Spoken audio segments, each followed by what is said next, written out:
হ্যাঁ, কাগজে স্পষ্ট উল্লেখ আছে পশ্চিম মলুহার তালুকদারের হুলা ও কর্মকারী বাড়ি লঞ্চঘাট। বিএডব্লিউটির সীমানা হলো আপনার নদী বন্দরে কোনো জেলা থানা এটা তারা ই করে না। এই বিভাগীয় বরিশাল বিভাগীয় এটা অধীনে এবং এই পোর্টের অধীনে যে 84টা পল্টন আছে সব এরিয়া এই 500 গজের ভিতরে উভয় দিকে আমি টাকা তুলতে পারবো। আমার কাগজপত্র আছে, আমি কাগজপত্র আপনার দেখাতে পারবো, আমার কাছে ডকুমেন্টস আছে। এবং এখানে সরকারি মূল্য 2,50,000 টাকা, আমি টেন্ডার ড্রপ করেছি 3,27,700 টাকা। সর্বোচ্চ মূল্যে আমি টেন্ডার পেয়েছি এবং আমি সরকারিভাবে আমাকে তারা বিএডব্লিউটিএ বুঝিয়ে দিয়েছে।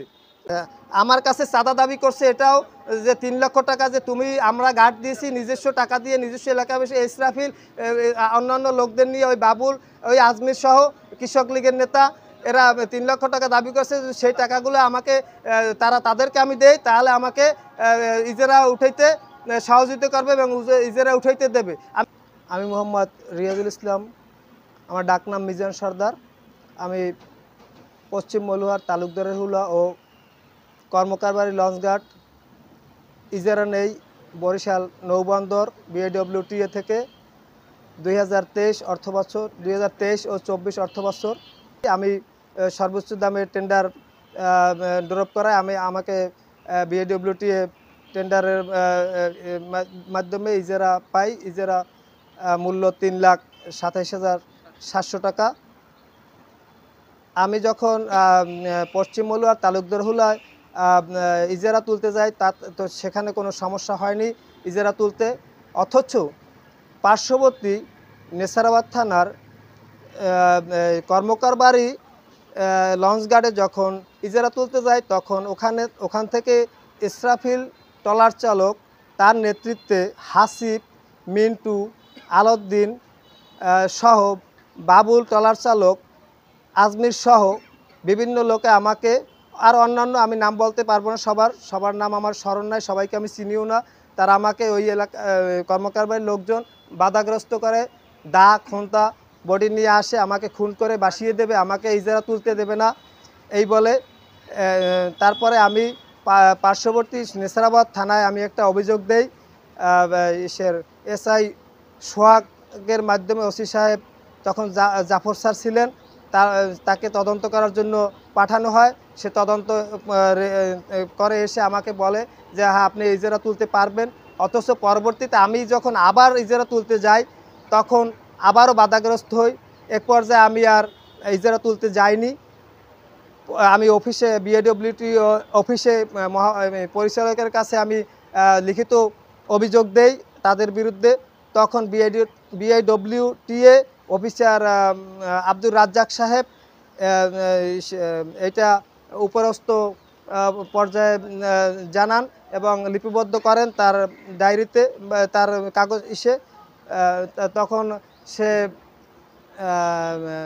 ওসি নেসারাবাদ ওসি এবং বরাবর এবং নেসারাবাদ থানার ইউনো মহোদয়ের বরাবর অনুলিপি, জেলা প্রশাসক পিরিজপুর তার বরাবরে তাকে অনুলিপি দেয় এবং পুলিশ সুপার পিরিজপুর তাকে অনুলিপি দেয় এবং চেয়ারম্যান আপনার যে বলদি ইউনিয়নের চেয়ারম্যান সাইদুর রহমান সাইদ ভাইকে নিয়ে ওসি নিজে ইসরাফিলকে নিয়ে আমাদেরকে সমঝোতার মাধ্যমে ইজারা তুলতে দেয়, আপনার যে অনুমতি দেয়। তখন আমরা ইজারা তুলতে গেলে আবারও ইসরাফিল তাদের লোকজন নিয়ে আমাদেরকে টাকা তুলতে বাধা দেয় এবং বলে যে তোমাদের গার্ড তোমরা রক্ষা করো, তাদের কর্মকার বাড়ির লোকজন, আশেপাশের লোকজনকে। তখন আমি বলি যে এখানে আপনাদের এলাকার, তারা বলে যে আমাদের গার্ড, আমরা গার্ড করছি, আমাদের গার্ড থেকে আপনার টাকা তুলতে পারবেন না।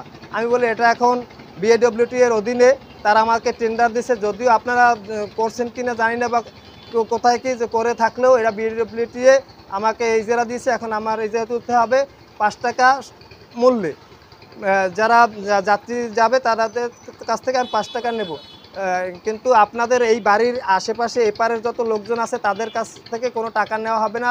তারা যে টাকা তোলে সে তো সবাইকে চিনে না, তাদেরকে বলবেন যে এখানে আমরা এই বাড়ির লোক বা এই এপারের লোক স্থানীয় লোক তখন তারা আর আপনার কাছে টাকা রাখবে না। এইভাবে আমরা টাকা তুলতেছিলাম। হঠাৎ পহেলা বৈশাখ আপনারা জানেন যে মহিউদ্দিন মহারাজ ভাই সকল হাট বাজারে খাজনা মওকুফ করেছেন। সেই লক্ষ্য ধরে তারা ইসরাফিল, বাবুল, আজমির সহ ওই স্থানীয় কর্মকারবারী অন্যান্য লোকজন আমাকে বাধাগ্রস্ত করে এবং ট্রলার বিরাতে নিষেধ করে। ওখানে যে তোমরা ইজারা তুলতে পারবে না কোনো ক্রমেই, কারণ চৈত্র মাস বৈশাখ মাসের থেকে মহিউদ্দিন মহারাজ ভাই আমাদের এমপি নেসারাবাদ স্বরূপকাঠি নেসারাবাদ কাউখালী ভান্ডারিয়ার এমপি, তিনি খাজনা মওকুফ করেছেন। অথচ এটা তো আমার বিএডব্লিউটির অধীনে 30শে জুন পর্যন্ত আমার ইজারা নেয়া। বিএডব্লিউটি থেকে আমি বৈধভাবে টাকা উত্তোলন করতে চাই।